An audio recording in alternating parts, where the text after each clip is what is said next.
আলু এক্সট্রা দেওয়া রয়েছে, কেউ যদি এক্সট্রা আলু চাও অবশ্যই নিও।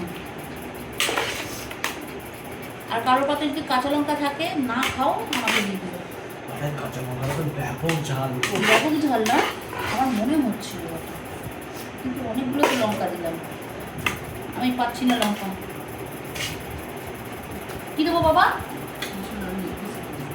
লেগ পিস খাবি না? প্রথমেই তো বলবো। ও আমি খেয়াল করিনি শোনা। চলো, আমি আমার পাত্তাও বেড়ে নিয়েছি। আমার বর বললো আমি আমার বরের আজ্ঞা কখনো অমান্য করি না। হ্যাঁ, বলেছে যে না তুমি তোমারটাও বেড়ে নাও। এই যে এখানে সঙ্গীতার ছেলে, কারণ ও বাবু এতে বিজয় মিছিলে বেরিয়েছে। বিজয় মিছিলে বেরিয়েছে। ওর আস্তে আস্তে 12টা বেজে যাবে, ততক্ষণ আমরা পেটে খুলে বেঁধে বসে থাকবো। গরম করে দিয়ে দে, যাওয়ার সময় এ করে দিতে। আর বাকিটা আমরা খেয়ে নিই। কোল্ড ড্রিঙ্কস এখনো ফ্রিজে আছে, আনা হয়নি, ওটা একদম শেষের দিকে বার হোক।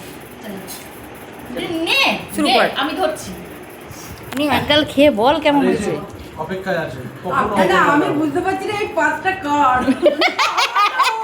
এইটা ঠিক বলেছিস। এইটাই আমি কনফিউশনে রয়েছি। কেমন হয়েছে বিরিয়ানি? দারুণ দারুণ। বাবান ওঠি টু হেবি, কি রে খেয়ে বল একটু। ভালো হয়েছে? তোর হাতে রান্না খারাপ হয় বাবা, আরে আমি খাই একটু। আর এক্সট্রা আলু রয়েছে, কেউ লাগলে নিবি। চলো। পুরো গোটা লঙ্কাটা প্রথমবারই তুলেছো? না না